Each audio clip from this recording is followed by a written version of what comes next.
ਗਏ 2024 ਦੇ ਇਲੈਕਸ਼ਨ ਦੀਆਂ ਤਿਆਰੀਆਂ ਤੋਂ।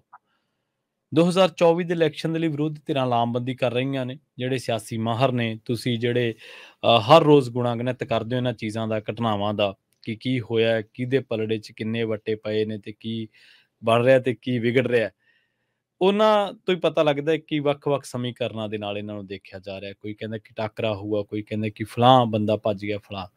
ਸਾਰੇ ਤਾਂ ਸਹਿਮਤ ਵੀ ਨਹੀਂ ਹੋਏ। ਖੇਤਰੀ ਦਲਾਂ ਨੂੰ ਜੋੜਨ ਦੀ ਕਵਾਇਦ ਸੀਗੀ, ਪਰ ਕਈ ਖੇਤਰੀ ਦਲ ਤੱਕ ਕੱਟ ਕਰ ਗਏ ਕਿਨਾਰਾ, ਤੇ ਕਈਆਂ ਨੇ ਜਿਵੇਂ ਆਪਾਂ ਪੰਜਾਬੀ ਦੇ ਵਿੱਚ ਕਹਾਵਤ ਆ ਨਾ ਕਿ ਕੁੱਜੀ 'ਚ ਕਾਨਾ ਪਾਉਣਾ ਜਾਂ ਕਿੰਨ 'ਚ ਟਾਂਡਾ, ਪਤਾ ਨਹੀਂ ਕਿਵੇਂ ਜੇ ਕਹਿੰਦੇ ਹੁੰਦੇ ਪੰਜਾਬੀ ਦੇ ਵਿੱਚ, ਉਹ ਛੇੜ ਲਿਆ। ਤੇ ਪਰ ਹੁਣ ਜਿਹੜੇ ਲੋਕ ਆਸਵੰਦ ਸੀਗੇ ਉਹ ਬੜੇ ਨਿਰਾਸ਼ ਹੋਏ। ਕਹਿੰਦੇ ਵੀ ਮਿਸ਼ਨ 2024 ਦੇ ਵਿੱਚ ਜਿਹੜੇ ਲੋਕ ਕਹਿੰਦੇ ਮਿਲ ਕੇ ਲੜਾਂਗੇ, ਭਾਜਪਾ ਦੇ ਖਿਲਾਫ ਲੜਨਗੇ ਜਾਂ ਫਿਰ ਆਪਸ ਵਿੱਚ। ਬਿਲਕੁਲ ਪ੍ਰਵੀਨ ਜੀ, ਕੱਲ ਸਾਰਿਆਂ ਦੀ ਨਜ਼ਰ ਪਟਨਾ ਤੇ ਟਿੱਕੀ ਸੀ ਜੀ, ਚਾਹੇ ਉਹ ਵਿਰੋਧੀ ਦਲ ਹੋਣ ਤੇ ਚਾਹੇ ਉਹ ਸੱਤਾਧਾਰੀ ਦਲ ਹੋਣ। ਮਤਲਬ ਜਿਹੜੇ ਦਲਾਂ ਨੇ ਇਕੱਠੇ ਹੋਣਾ ਸੀ ਉਹਨਾਂ ਨਾਲੋਂ ਵੀ ਵੱਧ ਫਿਕਰ ਕੱਲ ਭਾਜਪਾ ਨੂੰ ਸੀ। ਉਹਨਾਂ ਨੇ ਆਪਣਾ ਸਾਰਾ ਮੀਡੀਆ, ਸਾਰੀ ਤਾਕਤ, ਸਾਰੀ ਏਜੰਸੀਆਂ, ਸਾਰੀ ਮਸ਼ੀਨਰੀ ਤੇ ਖੁਦ ਵੀ ਪੂਰਾ ਦਿਨ ਉਹਦੇ ਪਰ ਬਿਆਨਬਾਜ਼ੀ ਕਰਦੇ ਸੀ। ਉਹਦੇ ਨਾਲ ਕੁਛ ਤੁਹਾਨੂੰ ਡਰ ਲੱਗਿਆ ਕੱਲ ਪਟਨਾ ਦੀ ਕਾਰਵਾਈ ਜੀ। ਅਮਿਤ ਸ਼ਾਹ, JP ਨੱਡਾ, ਸਮ੍ਰਿਤੀ ਇਰਾਨੀ ਤੇ ਹੋਰ ਛੁੱਟ-ਪੁੱਟ ਸਾਰੇ ਉਹਨਾਂ ਦੇ ਬੁਲਾਰੇ ਇਸੇ ਕੰਮ ਤੇ ਲੱਗੇ ਸੀ। ਇਹ ਤਾਂ ਫੋਟੋ ਸੈਸ਼ਨ ਹੈ ਜੀ, ਇਹ ਤਾਂ ਜੀ ਇਕੱਠੇ ਹੋ ਗਏ ਜੀ, ਇਹ ਤਾਂ ਉਹ ਨੇ ਜੀ ਜਿਨ੍ਹਾਂ ਨੂੰ ਕਾਂਗਰਸ ਨੇ ਅੰਦਰ ਦਿੱਤਾ ਸੀ ਜੀ, ਇਹ ਫਲਾਣੇ। ਮਤਲਬ ਉਹ ਸਾਰਿਆਂ ਨੂੰ ਇਹਨਾਂ ਤੋਂ ਕੱਲ ਡਰ ਲੱਗਿਆ। ਉਹਦੇ ਡਰ ਦੇ ਕਾਰਨ ਵੀ ਮੈਂ ਗਿਣਾਉਂਗਾ। ਪਰ ਜਿਹੜਾ ਸਵਾਲ ਤੁਸੀਂ ਕੀਤਾ ਉਹ ਇਹਦੇ ਨਾਲੋਂ ਵੀ ਵੱਡਾ ਕਿ ਇਕੱਠੇ ਤਾਂ ਹੋ ਗਏ ਕਿ ਮਿਲ ਕੇ ਲੜਾਂਗੇ, ਪਰ ਮਿਲ ਕੇ ਲੜਾਂਗੇ ਕਿਹਦੇ ਖਿਲਾਫ? ਸੱਤਾਧਾਰੀ ਧਿਰ ਦੇ ਖਿਲਾਫ, ਕੇਂਦਰ ਦੇ ਖਿਲਾਫ, ਭਾਜਪਾ ਦੇ ਖਿਲਾਫ, ਉਹਦੇ ਸਹਿਯੋਗੀ ਦਲਾਂ ਦੇ ਖਿਲਾਫ, ਜਾਂ ਆਪਸ 'ਚ ਗੁੱਥਮ ਗੁੱਥੀ ਹੋਣਾ ਜੇ, ਜਾਂ ਆਪਸ 'ਚ ਲੜਨਾ? ਇਹ ਸਪਸ਼ਟ ਨਹੀਂ ਹੈ। ਹਾਂ, ਲੜਾਂਗੇ ਇਹ ਸਪਸ਼ਟ ਹੈ।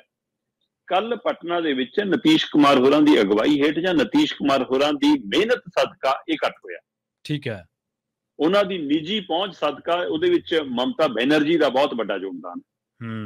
ਸੋ ਇਹਨਾਂ ਦੋਵਾਂ ਦੀ ਭੂਮਿਕਾ ਸਦਕਾ ਕੱਲ ਪਟਨਾ 'ਚ ਪਹਿਲੀ ਵਾਰ ਵਿਰੋਧੀ ਦਲ ਲੰਮੇ ਸਮੇਂ ਲਈ ਏਦਾਂ ਇਕੱਠੇ ਬੈਠੇ। ਠੀਕ ਹੈ। ਔਰ ਬਿਨਾਂ ਗਾਲੀ, ਮਤਲਬ ਗਾਲੋ ਗਾਲੀ ਹੋਇਆ, ਬਿਨਾਂ ਇੱਕ ਦੂਜੇ ਦੇ ਗਲ ਪਿਆ, ਬੜੇ ਠਰਮੇ ਨਾਲ ਗੱਲ ਕਰਨ ਦੇ ਵਿੱਚ ਕਾਮਯਾਬ ਹੋਈ ਜੀ। ਤੇ ਉਸ ਕਾਮਯਾਬ ਹੋਣ ਦੇ ਕਾਰਨ ਇਹ ਸੀ ਕਿ ਪਹਿਲਾਂ ਏਜੰਡੇ 'ਚ ਇਹ ਰੱਖਿਆ ਗਿਆ ਕਿ ਨਾ ਤਾਂ ਸੀਟਾਂ ਦੀ ਵੰਡ ਦੀ ਗੱਲ ਕਰਨੀ ਆ, ਨਾ ਚਿਹਰੇ ਦੀ ਗੱਲ ਕਰਨੀ ਆ, ਉਹ ਤੋਂ ਬਿਨਾਂ ਗੱਲ ਕਰੋ। ਅੱਛਾ, ਤਾਂ ਥੋੜੀ ਜੀ ਗੱਲ ਆਰਾਮ ਨਾਲ ਹੋਈ। ਠੀਕ ਹੈ। ਸੋ ਇਸ ਲਈ ਕੱਲ ਮਿਸ਼ਨ 2024 ਨੂੰ ਲੈ ਕੇ ਬਕਾਇਦਾ ਤੌਰ ਤੇ ਤੁਸੀਂ ਕਹਿ ਸਕਦੇ ਹੋ ਕਿ 15-16 ਦਲਾਂ ਦੇ 32 ਦੇ ਕਰੀਬ ਲੀਡਰ, ਜਿਨ੍ਹਾਂ 'ਚ 6 ਮੁੱਖ ਮੰਤਰੀ ਸੀ, 5 ਘੰਟੇ ਇੱਕ ਕਮਰੇ 'ਚ ਬੈਠ ਕੇ ਇਕੱਠਿਆਂ ਮੀਟਿੰਗ ਕਰਨ 'ਚ ਕਾਮਯਾਬ ਹੋਏ। ਜੀ ਜੀ। ਹੁਣ ਇਹ ਕੌਣ ਨੇ ਜੀ ਉਹਦੇ ਵਿੱਚ? ਰਾਹੁਲ ਸੀਗਾ, ਖੜਗੇ ਸੀਗਾ, ਨਤੀਸ਼ ਕੁਮਾਰ ਸੀ, ਲਾਲੂ ਪ੍ਰਸਾਦ ਯਾਦਵ ਸੀ, ਮਮਤਾ ਬੈਨਰਜੀ ਸੀ, ਸਟਾਲਿਨ ਸੀ, ਅਰਵਿੰਦ ਕੇਜਰੀਵਾਲ ਸੀ, ਭਗਵੰਤ ਮਾਨ ਸੀਗਾ, ਸ਼ਰਦ ਪਵਾਰ ਸੀ, ਉਦਵ ਠਾਕਰੇ ਸੀ, ਹਿੰਮਤ ਸੋਰੇਨ ਸੀ, ਸੀਤਾਰਾਮ ਯੇਚੁਰੀ ਸੀ, ਡੀ ਰਾਜਾ ਸੀ, ਅਖਿਲੇਸ਼ ਯਾਦਵ ਸੀ, ਉਮਰ ਅਬਦੁੱਲਾ ਸੀ, ਮਹਿਬੂਬਾ ਸੀ, ਉਹ ਦੀਪਕ ਕੀ ਉਹ ਸੀਗਾ, ਸੋ ਇਸ ਲਈ ਇਹ ਭੱਟਾਚਾਰੀਆ, ਇਹ ਸਾਰੇ ਸ਼ਾਮਲ ਸੀਗੇ। ਸੋ ਇਹਨਾਂ ਸਾਰਿਆਂ ਨੇ ਇਹ ਤੈਅ ਕੀਤਾ ਕਿ ਜੀ ਆਪਾਂ ਮਿਲ ਕੇ ਲੜਨਾ। ਏਜੰਡੇ ਤੈਅ ਕੀਤੇ ਕਿ ਉਹ ਏਜੰਡਿਆਂ ਦੇ ਵਿੱਚ ਇਹ ਸਹਿਮਤੀ ਬਣੀ ਕਿ ਆਪਾਂ ਭਾਜਪਾ ਦੇ ਖਿਲਾਫ, ਭਾਰਤੀ ਜਨਤਾ ਪਾਰਟੀ ਦੇ ਉਮੀਦਵਾਰ ਦੇ ਖਿਲਾਫ ਇੱਕ ਉਮੀਦਵਾਰ ਤਾਰਨਾ। ਇਹ 15-16 ਦਲ ਇਸ ਗੱਲ ਤੇ ਸਹਿਮਤ ਹੋ ਗਏ ਕਿ ਆਪਾਂ ਉਮੀਦਵਾਰ ਇੱਕ ਤਾਰਨਾ। ਹੁਣ ਉਹ ਕਿਹਦਾ ਤਾਰਨਾ ਇਹ ਆਪਾਂ ਸ਼ਿਮਲੇ 'ਚ ਤੈਅ ਕਰਾਂਗੇ ਕਿ ਕਿਹੜੀ ਸੀਟ ਤੋਂ ਕੌਣ ਲੜੂਗਾ। ਇਹ ਅਗਲੀ ਬੈਠਕ 'ਚ ਤੈਅ ਹੋਊਗਾ। ਉਹ ਬੈਠਕ 11-12 ਦੀ ਵੀ ਹੋ ਸਕਦੀ ਹੈ, ਉਹ 10-11 ਦੋ ਰੋਜ਼ਾ ਬੈਠਕ ਹੁਣ ਸ਼ਿਮਲੇ 'ਚ ਹੋਣੀ ਹੈ। ਮਤਲਬ ਸਿੱਧਾ ਸਮਝ ਲਓ ਕੱਲ ਵਾਲੀ ਬੈਠਕ ਦੀ ਪ੍ਰਧਾਨਗੀ ਕਰ ਰਹੀ ਸੀ ਬਿਹਾਰ ਦੀ ਸਰਕਾਰ। ਠੀਕ ਹੈ। ਪੱਲਿਓਂ ਤਾਂ ਕੋਈ ਪੈਸਾ ਨਹੀਂ ਖਰਚਦਾ, ਪੈਸਾ ਤਾਂ ਸਰਕਾਰੀ ਹੈ। ਜਿਵੇਂ ਪੰਜਾਬ 'ਚ ਆਪਾਂ ਕਹਿੰਦੇ ਨਾ ਕਿ ਭਗਵੰਤ ਮਾਨ ਸਰਕਾਰੀ ਜਹਾਜ਼ ਕੇਜਰੀਵਾਲ ਲਈ ਉਡਾਉਂਦਾ, ਉਸੇ ਤਰ੍ਹਾਂ ਆਹ ਵਿਰੋਧੀ ਦਲ ਵੀ ਸਰਕਾਰਾਂ ਦੀ ਸ਼ਰਨ ਭਾਲਦੀਆਂ ਫਿਰਦੀਆਂ ਤਾਂ ਕਿ ਅਸੀਂ ਸਰਕਾਰੀ ਖਜ਼ਾਨੇ 'ਚ ਵੀ ਮੀਟਿੰਗਾਂ ਰੋਟੀ ਖਾ ਲਈਏ। ਸੋ ਕੱਲ ਉਹ ਰਾਹੁਲ ਗਾਂਧੀ ਕਹਿੰਦਾ ਜੀ ਨਤੀਸ਼ ਨੇ ਸਾਨੂੰ ਬਿਹਾਰ ਦਾ ਉਹ ਲੀਠਾ ਚੋਖੀ ਖਿਲਾਇਆ ਜੀ, ਸਾਨੂੰ ਜੀ ਉਹ ਗੁਲਾਬ ਜਾਮਣ ਖਿਲਾਈ ਜੀ। ਸੋ ਇਸ ਲਈ ਉਹ ਸਾਰਾ ਕੁਝ ਸਰਕਾਰੀ ਹੋ ਸੀ। ਹੁਣ ਅਗਲੀ ਜ਼ਿੰਮੇਵਾਰੀ ਮੈਨੂੰ ਲੱਗਦਾ ਕਾਂਗਰਸ ਤੇ ਪੈ ਗਈ ਕਿ ਭਾਈ ਤੁਸੀਂ ਸਾਨੂੰ ਨਾਲੇ ਠੰਡੀ ਵਾਦੀਆਂ 'ਚ ਲੈ ਚੱਲੋ ਹਿਮਾਚਲ 'ਚ, ਤੇ ਨਾਲੇ ਉੱਥੇ ਸੈਰ ਹੋ ਜੂਗੀ, ਨਾਲ ਤੁਹਾਡੀ ਸਰਕਾਰ ਮੇਜ਼ਬਾਨੀ ਕਰ ਲੂਗੀ। ਅਗਲੀ ਬੈਠਕ ਉੱਥੇ ਹੋਣੀ। ਹੁਣ ਇਸ ਦੇ ਵਿੱਚ ਇਹ ਗੱਲ ਸਪਸ਼ਟ ਸੰਕੇਤ ਦੇ ਦਿੱਤੇ ਗਏ ਕਿ ਭਾਈ ਸਾਡਾ ਇਹ ਏਜੰਡਾ ਤੈਅ ਹੋ ਗਿਆ ਕਿ ਆਪਾਂ ਭਾਜਪਾ ਦੇ ਸਾਹਮਣੇ ਇੱਕੋ ਉਮੀਦਵਾਰ ਤਾਰਾਂਗੇ। ਠੀਕ ਹੈ। ਹੁਣ ਜਿਹੜੇ ਦਲ ਨਹੀਂ ਆਏ ਜਾਂ ਜਿਹੜਾ ਇੱਕ ਦਾ ਦਲ ਇਹਨਾਂ ਚੋਂ ਜੇ ਛਾਲ ਮਾਰਨ ਲਈ ਕਾਹਲਾ ਹੈ, ਜਿਵੇਂ ਬੈਠਕ ਤੋਂ ਤੁਰੰਤ ਬਾਅਦ ਅਰਵਿੰਦ ਕੇਜਰੀਵਾਲ ਤੇ ਭਗਵੰਤ ਮਾਨ ਸਿੱਧੇ ਦਿੱਲੀ 'ਚ ਆ ਕੇ ਪ੍ਰਗਟ ਹੋਏ, ਪ੍ਰੈਸ ਕਾਨਫਰੰਸ ਦਿਖੇ ਹੀ ਨਹੀਂ, ਤੇ ਦਿੱਲੀ ਆ ਕੇ ਕਹਿੰਦੇ ਜੀ ਕਾਂਗਰਸ ਤਾਂ ਮੰਨੀ ਨਹੀਂ ਜੀ ਸਾਨੂੰ ਆਰਡੀਨੈਂਸ ਵਾਲੇ ਮਸਲੇ ਦੇ ਸਮਰਥਨ ਦੇਣ ਲਈ। ਮਤਲਬ ਤੁਸੀਂ 2024 ਲਈ ਇਕੱਠੇ ਹੋਣ ਗਏ ਸੀ ਜਾਂ ਕਾਂਗਰਸ ਨੂੰ ਸਮਰਥਨ ਲੈਣ ਗਏ ਸੀ ਜੀ? ਉਹ ਕਾਂਗਰਸ ਆਪਾਂ ਪਹਿਲਾਂ ਵੀ ਗੱਲ ਕਰ ਚੁੱਕੇ ਹਾਂ ਕਿ ਜਿਹੜੀ ਘਪਲੇਬਾਜ਼ ਹੈ, ਜਿਹਨੂੰ ਹਰਾਉਣ ਦੇ ਲਈ ਤੁਸੀਂ ਅੰਦੋਲਨ ਕਰਦੇ ਰਹੇ, ਜਿਹਨੂੰ ਬਾਹਰ ਕਰਦੇ ਲਈ ਤੁਸੀਂ ਸੰਘਰਸ਼ ਕੀਤਾ, ਅੰਨਾ ਹਜ਼ਾਰੇ ਨਾਲ ਤਖਤ ਤੇ ਚੜੇ, ਪਾਰਟੀ ਬਣਾਈ, ਜਿਹਨੂੰ ਦਿੱਲੀ ਚੋਂ ਬਾਹਰ ਕੀਤਾ, ਬੇਸ਼ੱਕ ਉਹਦੀ ਉਸਾਰੇ ਨਾਲ ਪਹਿਲੀ ਵਾਰ ਸਰਕਾਰ ਵੀ ਬਣਾਈ, ਫਿਰ ਉਹ ਤੋਂ ਦੂਰ ਵੀ ਹੋ ਗਏ, ਪੰਜਾਬ 'ਚ ਉਹਨਾਂ ਦੇ ਲੀਡਰ ਭ੍ਰਸ਼ਟਾਚਾਰਾਂ 'ਚ ਘਿਰੇ ਰਹੇ, ਕੋਈ ਬੀਜੇਪੀ 'ਚ ਗਿਆ, ਕੋਈ ਅਜੇ ਕਾਂਗਰਸ 'ਚ ਆ, ਉਹਨਾਂ ਨੂੰ ਫੜਨ ਲਈ ਤੁਸੀਂ ਕਵਾਇਦ ਚਲਾਈ, ਤੇ ਹੁਣ ਸਮਰਥਨ ਲਈ ਤੁਸੀਂ ਲੇਲੜੀਆਂ ਕੱਢ ਰਹੇ ਹੋ। ਹਾਂ ਬਿਲਕੁਲ।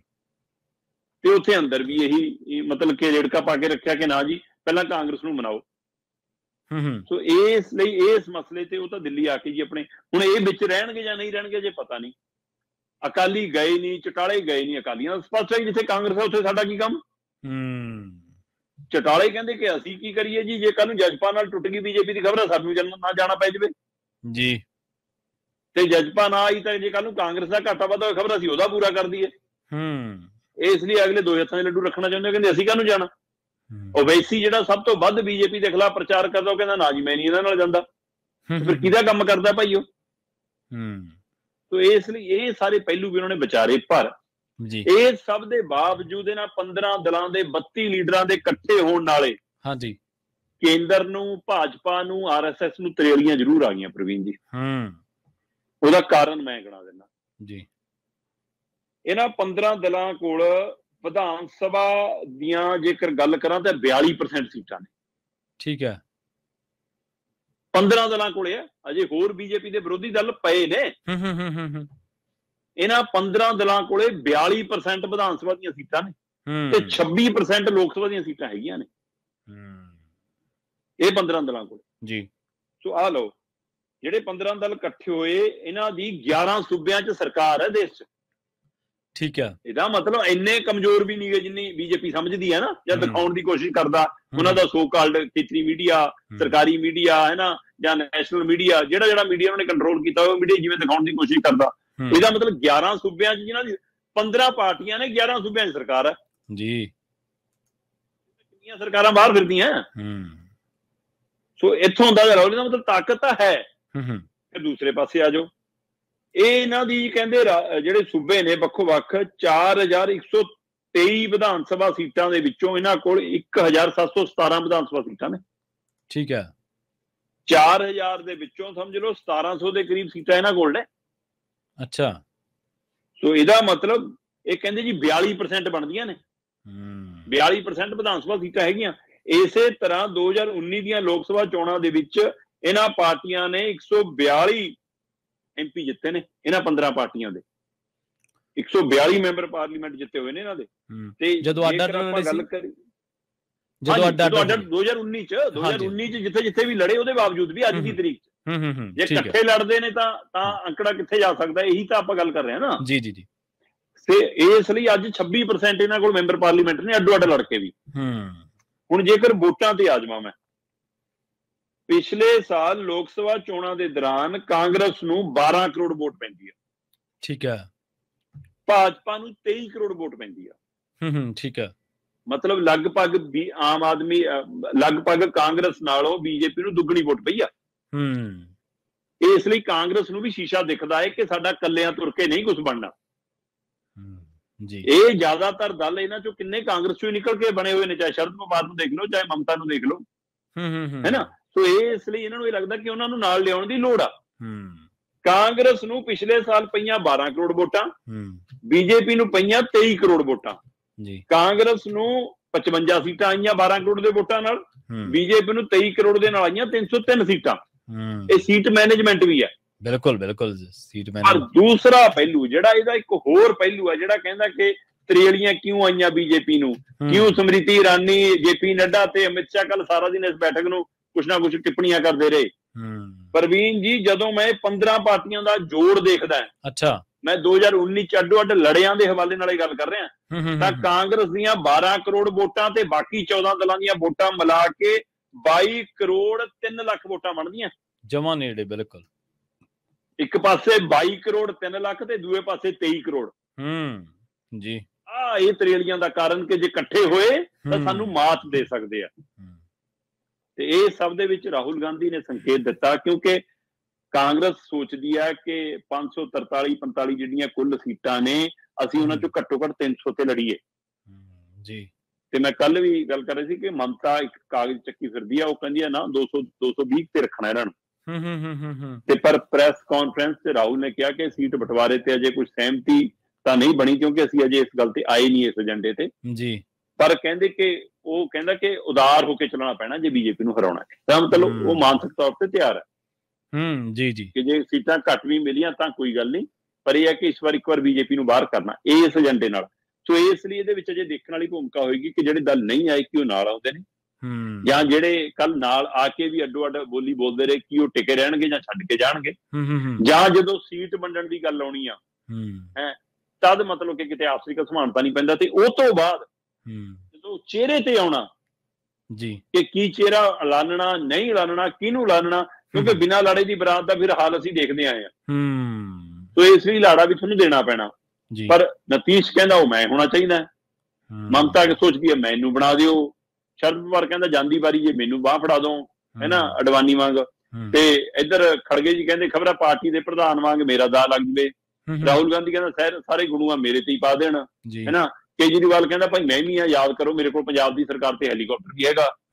ਸੋ ਇਸ ਲਈ ਇਹ ਸਾਰੇ ਪਹਿਲੂਆਂ ਚ ਸਾਰੇ ਇੱਕ ਨਾਲ ਸੋਮਵਾਰ ਨੇ ਜੀ, ਇਹ ਸਾਰੇ ਇਸੇ ਲੜਾਈ ਚੋਂ ਬੀਜੇਪੀ ਨੂੰ ਦਿਖਦਾ ਕਿ ਸ਼ਾਇਦ ਸਾਡੀ ਗੱਲ ਬਣੀ ਰਹੂਗੀ। ਅਮਿਤ ਸ਼ਾਹ ਕਹਿੰਦਾ ਚਿੰਤਾ ਨਾ ਕਰੋ, ਫਿਰ 303 ਤੋਂ ਵੱਧ ਸੀਟਾਂ ਲੈ ਕੇ ਜਾਵਾਂਗੇ। ਸੋ ਇਸ ਲਈ ਕੱਲ ਦੀ ਬੈਠਕ ਜਿੱਥੇ ਵਿਰੋਧੀ ਏਕਤਾ ਦਾ ਪ੍ਰਤੀਕ ਨਜ਼ਰ ਆਈ, ਉੱਥੇ ਇਹ ਫਿਕਰਮੰਦੀ ਵੱਲ ਵੀ ਵੱਧਦੀ ਨਜ਼ਰ ਆਈ ਕਿ ਆਪਸ ਚ ਨਾ ਲੜ ਪੈਣ ਦੂਈ ਬੈਠਕ ਤੱਕ ਜਾਂਦੇ ਜਾਂਦੇ। ਬਿਲਕੁਲ। ਤੇ ਉਧਰ ਬੀਜੇਪੀ ਨੂੰ ਫਿਕਰ ਹੈ ਜੇ ਇਕੱਠੇ ਹੋ ਗਏ ਤਾਂ ਸਾਡੀ ਛੁੱਟੀ ਪੱਕੀ ਆ। ਸੋ ਇਸ ਲਈ ਮਿਸ਼ਨ 2024 ਸ਼ੁਰੂ ਹੈ ਜੀ, ਅਜੇ ਕਈ ਰੰਗ ਬਟਾਉਣੇ ਆ ਇਸ ਚਰਚਾ ਨੇ ਸਾਰੀ। ਸ਼ਰਮਾ ਜੀ, ਜਿਵੇਂ ਤੁਸੀਂ ਜ਼ਿਕਰ ਕੀਤਾ ਨਾ, ਆਪਾਂ ਗੱਲਬਾਤ ਕਰ ਰਹੇ ਸੀਗੇ ਵੀ ਕਾਂਗਰਸ ਦੇ ਵਿੱਚੋਂ ਨਿਕਲੇ ਜਿਹੜੇ ਲੋਕ ਆ, ਬੜੀ ਲੰਬੀ ਲਿਸਟ ਹੈ 1971 ਤੋਂ ਲੈ ਕੇ ਸੁਕੁਮਾਰ ਰਾਏ ਤੋਂ ਲੈ ਕੇ, ਤੇ ਜਦੋਂ ਜਗਜੀਵਨ ਰਾਮ ਇੰਦਰਾ ਗਾਂਧੀ ਖੁਦ ਨੈਸ਼ਨਲ ਕਾਂਗਰਸ ਆਈ ਦੇ ਵਿੱਚੋਂ ਨਿਕਲੇ ਤੇ ਇੰਡੀਅਨ ਨੈਸ਼ਨਲ ਕਾਂਗਰਸ ਉਹਨਾਂ ਨੇ ਬਣਾਈ। ਇੱਕ ਐਂਟਨੀ, ਸ਼ਰਦ ਪਵਾਰ, ਜਗਜੀਵਨ ਰਾਮ, ਪ੍ਰਣਬ ਮੁਖਰਜੀ, ਕਿੰਨੀ ਲੰਬੀ ਲਿਸਟ ਹੈ, ਮਮਤਾ ਬੈਨਰਜੀ, ਅਜੀਤ ਪਵਾਰ ਦੀ ਜਿਹਦੀ ਆਪਾਂ ਗੱਲ ਕਰਕੇ ਹਟੇ ਆ, ਮਾਫ ਕਰਨਾ, ਸ਼ਰਦ ਪਵਾਰ। ਸੋ ਉਸ ਤੋਂ ਬਾਅਦ ਮੇਰੇ ਖਿਆਲ ਕੈਪਟਨ ਅਮਰਿੰਦਰ ਸਿੰਘ ਸ਼ਾਇਦ ਅਖੀਰਲੇ ਹੋਣਗੇ ਜਿਹੜੇ ਕਾਂਗਰਸ ਦੇ ਵਿੱਚੋਂ ਨਿਕਲ ਕੇ ਜਿਨ੍ਹਾਂ ਨੇ ਪੰਜਾਬ ਲੋਕ ਕਾਂਗਰਸ ਬਣਾਈ ਹੈ, ਤੇ 2016 ਦੇ ਵਿੱਚ ਅਜੀਤ ਜੋਗੀ ਚਲੇ ਗਏ। ਦੇਖੋ, ਜਿਹੜੀ ਭਾਜਪਾ ਦੀ ਤੁਸੀਂ ਖੇਮੇ ਦੇ ਵਿੱਚ ਚਿੰਤਾ ਵਾਲੀ ਗੱਲ ਕਹੀ ਹੈ, ਜਾਂ ਉਹਨਾਂ ਦੇ ਜਿਹੜੇ ਮੀਡੀਆ ਦੇ ਵਿੱਚ ਫਿਕਰਮੰਦੀ ਦੇਖੀ ਜਾ ਸਕਦੀ, ਕਿਉਂਕਿ ਉਹਨਾਂ ਦਾ ਜਿਹੜਾ ਸੋਸ਼ਲ ਮੈਕੈਨਿਜ਼ਮ ਹੈ, ਜਿਹੜਾ ਸੋਸ਼ਲ ਮੈਥਮੈਟਿਕਸ ਆ ਉਹਨਾਂ ਦਾ, ਖਾਸ ਕਰਕੇ ਕਾਸਟ ਮੈਥਮੈਟਿਕਸ ਹੈ ਜਿਹੜਾ ਉਹਨਾਂ ਦਾ, ਬੜਾ ਤਾਕਤਵਰ ਹੈ। ਔਰ ਉਹਨਾਂ ਨੂੰ ਭਾਜੜ, ਜਿਵੇਂ ਤੁਸੀਂ 22 ਕਰੋੜ 23 ਕਰੋੜ ਵਾਲਾ ਜ਼ਿਕਰ ਕੀਤਾ, ਇਹਦੇ 'ਚ ਭਾਜੜ ਪੈਣੀ ਸੁਭਾਵਿਕ ਹੈ। ਤੇ ਨਾਲੇ ਮੇਰੇ ਖਿਆਲ 'ਚ ਇੱਕ ਨੁਕਤਾ ਤੁਸੀਂ ਹੋਰ ਛੋਇਆ ਕਿ ਜਿੱਥੇ ਵੀ ਇਹਨਾਂ ਮਿਲ ਕੇ ਲੜਨਗੇ, ਉੱਥੇ ਸਿਰਫ ਇੱਕ ਕੈਂਡੀਡੇਟ ਹੋਊਗਾ ਸਾਰਿਆਂ ਦਾ। ਉਹ ਵੀ ਇੱਕ ਬਹੁਤ ਵੱਡੀ, ਕਿਉਂਕਿ ਉਹ ਵੋਟ ਵੰਡੀ ਜਾਂਦੀ ਸੀ ਤੇ ਵੰਡ ਦਾ ਬੀਜੇਪੀ ਨੂੰ ਬਹੁਤ ਫਾਇਦਾ ਹੋਇਆ।